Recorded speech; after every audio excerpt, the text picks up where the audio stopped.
Hello guys, welcome back to our channel Indian bros reaction. और आज फिर से देखेंगे एक वीडियो आप लोगों के साथ जिसका कि टाइटल है 10 current projects that will change the economy of Pakistan 2020 ओ उर्दू हिंदी। ओके। तो ये 10 ऐसे प्रोजेक्ट के बारे में है जो कि इंडिया मतलब पाकिस्तान की इकोनॉमी पे जिसका कि बड़ा इम्पैक्ट होने वाला है, राइट। तो चलिए इस वीडियो को देख लेते हैं, लेकिन उससे पहले आप लोगों से रिक्वेस्ट कि इस वीडियो का जो ओरिजिनल लिंक है हमारे डिस्क्रिप्शन में है नीचे, तो वहाँ से आप उनके चैनल पे विजिट कर सकते हो और सब्सक्राइब कर सकते हैं। साथ साथ हमारे चैनल को भी सब्सक्राइब करना ना भूलें। तो चलिए जल्दी से देख लेते हैं वीडियो, इसके बारे में बाद में बात करेंगे। दोस्तों, आज की इस वीडियो में मैं आपके साथ उन 10 ऑनगोइंग प्रोजेक्ट्स पर बात करूंगा जो फ्यूचर में न सिर्फ पाकिस्तान की इकोनॉमी के लिए बैकबोन साबित होंगे, बल्कि इस मुल्क को दुनिया के तरक्की याफ्ता ममालिक की सफ में भी शामिल करेंगे। So let's begin. Number 10, Lahore airport expansion. दोस्तों, लाहौर पाकिस्तान का दूसरा बड़ा शहर है। यही वजह है कि शहर की अहमियत को मद्देनजर रखते हुए पिछले 10 सालों में इसके इंफ्रास्ट्रक्चर पर काफ़ी ज़्यादा पैसा स्पेंड किया गया है और इस तनाजुर में 2016 में यहाँ के एयरपोर्ट की एक्सपेंशन पर काम करने का फैसला किया गया ताकि अल्लामा इकबाल इंटरनेशनल एयरपोर्ट दुनिया के जदीद एयरपोर्ट्स के साथ कम्पीट कर सके। यह सिविल एविएशन अथॉरिटी का प्रोजेक्ट है जिसकी तमाम फाइनेंसिंग पंजाब खूबसूरत लगेगा देखने में जो डिज़ाइन है, जो ब्लूप्रिंट अभी दिखा रहे हैं, आर्किटेक्चर से इंस्पायर होकर बनाया गया है। इस वक्त एयरपोर्ट की हैंडलिंग कैपेसिटी 45 लाख तक है, मगर एक्सपेंशन के बाद ये एयरपोर्ट सालाना 2.5 करोड़ से भी ज़्यादा अफराद को हैंडल कर सकेगा। इसके टर्मिनल पर इस वक्त एट अ टाइम 7 जहाज़ खड़े हो सकते हैं, मगर आफ्टर एक्सपेंशन ये तादाद बढ़कर 22 हो जाएगी, जो अगले 20 सालों तक के लिए काफ़ी होगी। दोस्तों, इस एयरपोर्ट पर और भी कई फैसिलिटीज़ पर काम किया जा रहा है, जिनमें एक multi storey parking, passenger boarding bridges की तादाद 39 तक इंक्रीज करना और ब्रांड न्यू कार्गो टर्मिनल की तामीर शामिल है। नंबर 9, मालम जब्बा स्काई रिजॉर्ट। दोस्तों, किसी भी कंट्री के सॉफ्ट इमेज को उजागर करने में बहुत बड़ा किरदार टूरिज़्म का होता है। इस वक्त टूरिज़्म इंडस्ट्री का हजम $10 ट्रिलियन से भी तजावुज़ कर चुका है, जो यकीनन एक मैसिव नंबर है। इस अपॉर्चुनिटी से फ़ायदा उठाने के लिए पाकिस्तान की गवर्नमेंट भी ऐसे बहुत से इनिशिएटिव ले रही है जिससे मुल्क में टूरिज़्म को फ़रोग़ दिया जा सके, और इसी में मालम जब्बा स्काई रिजॉर्ट की कंस्ट्रक्शन भी शामिल है। ये रिजॉर्ट पुरफ़िज़ा मकाम सवात में वाक़ है। इस रिजॉर्ट को हर उस चीज़ से आरास्ता किया जा रहा है जिससे ज़्यादा से ज़्यादा सयाहों को अट्रैक्ट किया जा सके। इस रिजॉर्ट में 5 स्टार होटल, जिसमें 90 से ज़्यादा luxurious rooms, chair lift, sky track और रेस्ट एरियाज़ भी मौजूद हैं। Number 8, Swat motorway. वीवर्स, मालम जब्बा रिजॉर्ट की तरह ये मोटरवे भी टूरिज़्म को बूस्ट करने के लिए तामीर की जा रही है। ये पाकिस्तान की वाहिद मोटरवे है जिसे सूबाई हुकूमत तामीर कर रही है। इसकी फाइनेंसिंग एशियन डेवलपमेंट बैंक की जानिब से की जा रही है। सवात मोटरवे, जिसे M16 भी कहते हैं, 160 किलोमीटर तवील है। इस मोटरवे को 2 फेसेस में कंप्लीट किया जाएगा। ये पेशावर से स्टार्ट होकर मालाकंड डिवीजन पर इख्तिताम पसीर होगी। ये मोटरवे 4 लेन्स पर मुश्तमिल है जिसे वसीओ अरीज पहाड़ों को काट कर तामीर किया जा रहा है। इसमें कोई शक नहीं कि M16 अपनी तामीर के बाद पाकिस्तान की खूबसूरत तरीन मोटरवेज में शुमार होगी, जिससे मकामी लोगों को न सिर्फ वर्ल्ड क्लास सफरी सहूलियात मैसर आएंगी, बल्कि KPK में सयाहों की आमदोरफ्त में भी बेपनाह इजाफा होगा। Number 7, Lahore orange line. Viewers, किसी भी मेट्रोपॉलिटन सिटी की तरक्की का बड़ा इन्हिसार वहाँ मौजूद ट्रांसपोर्टेशन सिस्टम पर होता है। यही वजह है कि गवर्नमेंट्स पब्लिक ट्रांसपोर्ट को बेहतर बनाने के लिए कई इनिशिएटिव्स लेती है। इसी तरह का इनिशिएटिव 2014 में नून लीग के गवर्नमेंट ने भी लिया था, जब लाहौर में पाकिस्तान की पहली मेट्रो ट्रेन सर्विस का आगाज़ किया गया था। ये ऑरेंज लाइन 27 किलोमीटर पर मुश्तमिल है, जिसमें टोटल 26 स्टेशंस बनाए गए हैं, जिनमें 24 एलिवेटेड और 2 अंडरग्राउंड है। एक्सपेक्ट यही किया जा रहा है ये लाइन रोज़ाना 2.5 लाख अफराद को सर्व करेगी। इस प्रोजेक्ट की फाइनेंसिंग गवर्नमेंट ऑफ पंजाब और एक्साइम बैंक ऑफ चाइना मिलकर कर रहे हैं। जिस पर $2 बिलियन के लगभग कॉस्ट आएगी। Number 6, new Gwadar international airport. Viewers कहते हैं कि एयरपोर्ट्स किसी भी मुल्क की तामीर और तरक्की का फर्स्ट इम्प्रेशन होते हैं। इसी चीज़ को मद्देनज़र रखते हुए प्राइम मिनिस्टर इमरान खान ने कुछ अर्सा कबल गवादर में इंटरनेशनल एयरपोर्ट का संग बुनियाद रखा। ये एक जदीद तर्ज का एयरपोर्ट होगा जहाँ से डोमेस्टिक और इंटरनेशनल दोनों के लिए फ़्लाइट्स दस्तयाब होंगे। गवादर एयरपोर्ट ATR 72, एयरबस 300 और बोइंग 747 जैसे बड़े जहाज़ों को भी हैंडल करने के काबिल होगा। इस एयरपोर्ट की एस्टिमेशन कॉस्ट $230 मिलियन है, जिसकी तमाम फाइनेंसिंग चाइनीज़ गवर्नमेंट कर रही है। गवादर का ये मॉडर्न एयरपोर्ट सिटी से 26 किलोमीटर के डिस्टेंस पर गुरंदानी नामी एरिया में तामीर किया जा रहा है। अपनी तामीर के बाद ये पाकिस्तान के टॉप एयरपोर्ट्स में शामिल होगा। नंबर 5, रशिया का इकनॉमिक जोन। दोस्तों, ये एक स्पेशल इकनॉमिक जोन है जिसे सी पैक के तहत पेशावर एयरपोर्ट से 57 किलोमीटर के फासले पर इस्टेब्लिश किया जा रहा है। इस इकनॉमिक जोन को 2 फेसेस में कंप्लीट किया जाएगा, जिसके लिए केपी गवर्नमेंट 3000 एकड़ की जगह मुख्तस कर चुकी है। इसके पहले फेस में फुल स्विंग में काम जारी है और तवक्का की जा रही है कि इसे 2020 के एंड तक कंप्लीट कर लिया जाएगा।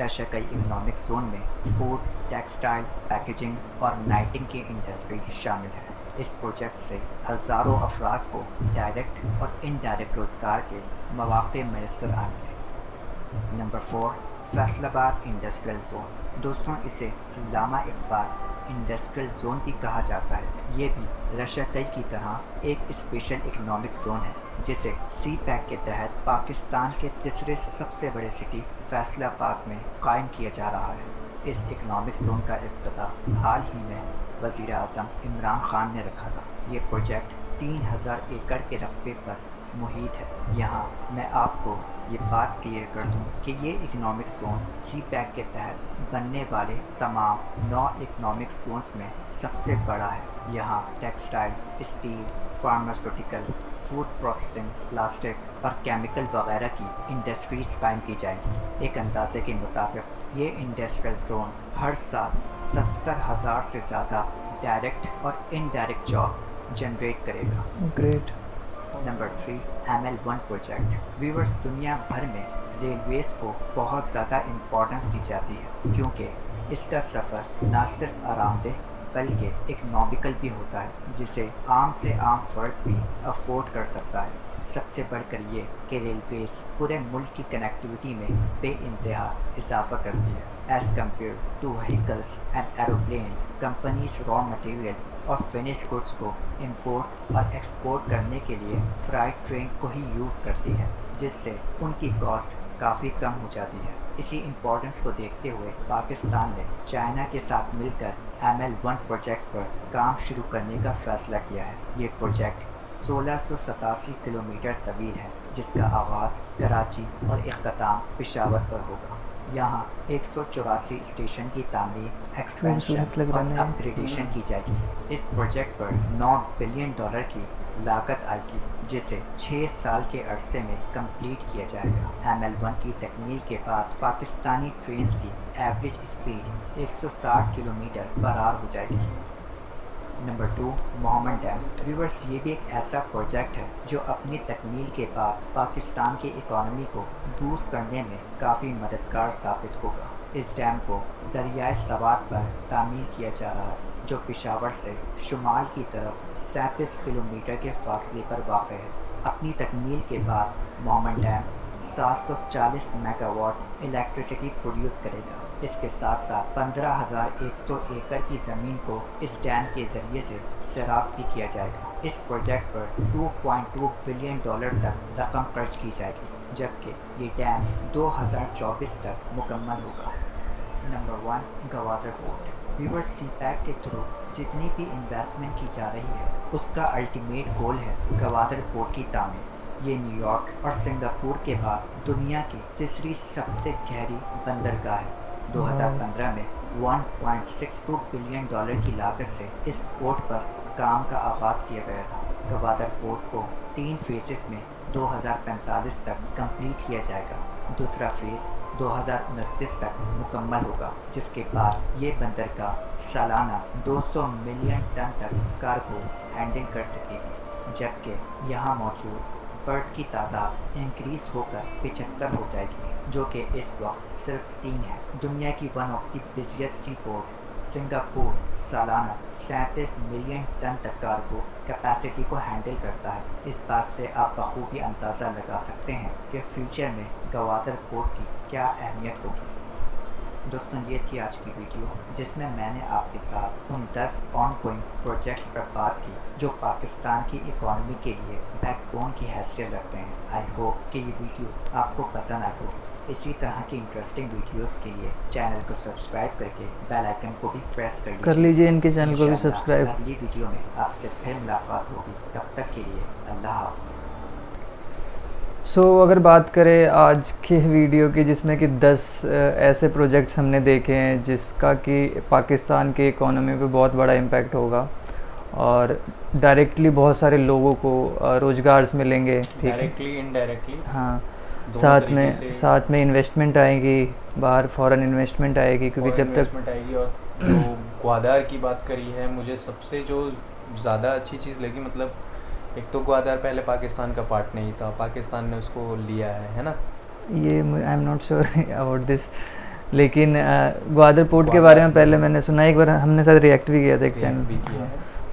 तो ग्वादार, तो एक तो ग्वादार पे पोर्ट, हाँ, जो कि वैसे ही बहुत अच्छी चीज़ है। और ग्वादार से तकरीबन मेन सिटी से 36 किलोमीटर के बाद एक एयरपोर्ट भी बनेगा, मतलब पोर्ट और एयरपोर्ट, हाँ, दो चीज़ें ग्वादार के पास होंगी। मतलब टॉप 10 प्रोजेक्ट्स में से 2 प्रोजेक्ट्स जो हैं वो सिर्फ ग्वादार के पास है।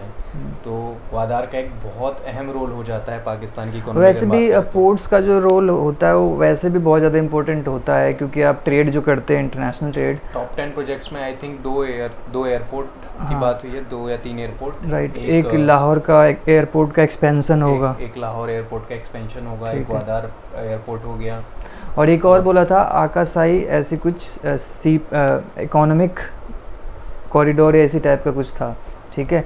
उसका भी मुझे बहुत बढ़िया लगा कि आप पूरा इकोनॉमी जोन बना रहे हैं, वहाँ पे बड़ी बड़ी इंडस्ट्री लगाई जाएगी, है ना। दो इकोनॉमिक जोन की बात हुई थी इसमें। हाँ, जो एक तो यहाँ पे था, नाम भूल रहा हूँ, आकाशाई ऐसी कुछ था, एक कुछ था। हाँ, तो वहाँ पे जैसे कि बताया कि तकरीबन 70,000 से ज़्यादा लोगों को हर साल डायरेक्टली इनडायरेक्टली नौकरियाँ मिलेंगी। तो ये बहुत अच्छी चीज़ है किसी भी कंट्री के लिए जी। और सबसे बड़ी बात है कि यहाँ पे फॉरेन इन्वेस्टमेंट आ रहा है। आपके ये प्रोजेक्ट्स इतने अच्छे प्रोजेक्ट्स हैं जो जिन पे अगर सही तरीके से काम हो तो आपकी इकोनॉमी यहाँ से यहाँ हो जाएगी। मतलब यहाँ पे जो इकोनॉमी बूस्ट हो जाएगा इकोनॉमी, एक क्योंकि इंफ्रास्ट्रक्चर का जो है ना बहुत बड़ा रोल होता है बाहर से इन्वेस्टमेंट आने के लिए। क्योंकि कोई भी कंपनियां ना वो सारी चीज़ें देखती है कि वहाँ पे मुझे क्या क्या सुविधाएं मिल रही है। जो स्काई रिजॉर्ट था, हाँ, उस पर भी काम होगा, जो कि बहुत अच्छी चीज़ है। क्योंकि जैसा कि हमने पहले भी कुछ वीडियोस में बात करी है कि आपकी इकोनॉमी में जो अहम रोल निभाता है वो होता है कहीं ना कहीं टूरिज़्म इंडस्ट्री। टूरिज़्म पे अगर थोड़ा खर्चा किया जाए तो टूरिज़्म इंडस्ट्री आपको बहुत अच्छा रिटर्न दे सकती है, बहुत अच्छा रिटर्न देती है आपको इकोनॉमी। और एक और था, एक डैम भी इनमें डिस्कस किया गया है, तो उस पर भी काम चल रहा है। तो ये सारे जितने भी 10 बताए गए ना, टॉप 10, वो सारे एक से एक प्रोजेक्ट है। और इनमें से कुछ आई थिंक 2030 तक ऑलमोस्ट सारे प्रोजेक्ट्स कंप्लीट हो जाएंगे। हाँ, एक ग्वादार पोर्ट का जो 3 या 4 स्टेज का है, उसमें से 2 ही स्टेज कंप्लीट होंगे 2030 तक, लेकिन 2030 तक आई थिंक 10 के 10 कंप्लीट हो चुके होंगे। कुछ जो एक आध स्टेज पेंडिंग होंगे वो स्टेज ही रह जाएंगे, अदरवाइज प्रोजेक्ट्स कंप्लीट हो चुके। होपफुली जो भी डेडलाइन है इन प्रोजेक्ट्स की वो विद इन डेडलाइन पूरे हो जाएं, और आशा करते उम्मीद करते हैं कि इन प्रोजेक्ट से ऑब्वियस सी बात है जो एक एक्सपेक्टेशंस होती है, ऑब्वियस सी बात है गवर्नमेंट की भी होगी, आवाम की भी होगी, वो पूरी हो और पाकिस्तान की इकोनॉमी को एक तगड़ा बूस्ट मिले। तो वीडियो तो काफ़ी बढ़िया थी और अच्छे से समझाया गया था इस वीडियो में सारे प्रोजेक्ट के बारे में, तो मुझे तो काफ़ी अच्छा लगा और खुशी भी हुई कि पाकिस्तान में कुछ ऐसे प्रोजेक्ट हैं, काम हो रहे हैं उस पर, जिससे कि इकोनॉमी आगे बढ़ेगी। जिसके बारे में अक्सर जिक्र नहीं किया जाता। कई बार हमें ऐसा लगता है कि वहाँ की गवर्नमेंट सही नहीं है या सही से काम नहीं हो कर रहा रही। है। हाँ। क्योंकि ऐसा मीडिया से भी हमें ऐसा ही सुनने को मिलता है। Not only media but social media, फिर कहीं से ना इस तरह की जिक्र होती नहीं है। मैंने होती हमेशा नहीं, से तो बात ऐसा करी है लगता कि कोई मतलब पॉजिटिव जिक्र पहले होता भी- नहीं कहीं। पहले भी अगर इमरान खान से पहले की गवर्नमेंट करें तो वो तो वैसे भी सबको पता है कि कैसी गवर्नमेंट रही है। हाँ। तो जो इमरान खान आए थे तो लोगों की एक्सपेक्टेशंस बहुत ज़्यादा थी। इवन पाकिस्तान की नहीं, दुनिया में भी बहुत सारे हाँ। ऐसे हैं जो एज ए चाहते हैं इंडियन कि भी हम मतलब भी बहुत हम एक्सपेक्ट भी- करते हमें भी हैं था कि इमरान खान साहब से। आए हैं, तो ये ज़्यादा काम करेंगे। लेकिन बीच में एक आध चीज़ें हुई जिससे हमें लगा यार ये तो वही बात हो वो गई। तो खैर पॉलिटिक्स में होता है। आप होता है। पॉलिटिक्स में आपको गंदा होना पड़ता है जब आप आते हो तो, ठीक है, तो उसमें नहीं जाएंगे। बट उम्मीद करते हैं कि जो लेकिन ये जो एक्सपेक्टेशंस 10 प्रोजेक्ट्स हमने देखे हैं तो ये देख के लगता है कि हाँ काम हो रहा है, और ये अगर काम हो जाए तो पाकिस्तान को बहुत ज़्यादा फ़ायदा होने जी, वाला और है। इस तरह के काम होने के बाद ऐसा ना हो कि स्टॉप भी हो जाए, लगातार होते रहने चाहिए। सिचुएशन को एनालिसिस करके ना आप काम करते हैं, असेसमेंट करते हैं अपने कंट्री के, अपने लोगों का, अपने हर चीज़ का, इसके बाद उस तरफ ध्यान देते हैं। ऐसा नहीं है कि 10 प्रोजेक्ट कर दिए और इसके बाद सो गए, ऐसा भी नहीं होना चाहिए। डेवलपमेंट फेज में है, नॉट डेवलप्ड। Yes. जब आप डेवलप्ड हो चुके होंगे तब आपको सिर्फ उसको मेंटेन करना Maintain होता है। करना लेकिन होता जब तक आप डेवलपमेंट फेज में हैं तो आपको डेवलपमेंट लगातार करने की ज़रूरत होती है। राइट। तो आप लोग बताएं, आप लोगों को कैसा लगा वीडियो, और कुछ मिस हो गया होगा इन सब प्रोजेक्ट से रिलेटेड तो वो भी आप कमेंट में लिख सकते हैं, जिससे हमें और अधिक जानकारी मिलेगी। और वीडियो पसंद आती है तो प्लीज़ लाइक कर दिया करें, और साथ में कोई आप वीडियो सजेस्ट करना चाहते हैं रिएक्शन के लिए तो वो भी लिंक के साथ डाल दिया करें, कमेंट बॉक्स में डाल जी। सकते हैं आप। और बेल आइकन को ज़रूर प्रेस करें। हमारे चैनल को सब्सक्राइब करने के साथ साथ बेल आइकन को प्रेस करना ना भूलें, जी। क्योंकि अगर आप बेल आइकन को प्रेस करते हैं तो इससे वीडियो आपको मिस हो जाएगी। notifications मिलती रहती हैं। नहीं तो और अगर आप नहीं करेंगे तो मिस हो जाएगी। वीडियोस मिस हो जाएंगे। राइट। तो मिलते हैं आप लोगों से अगले वीडियो में, तब तक के लिए थैंक यू सो मच।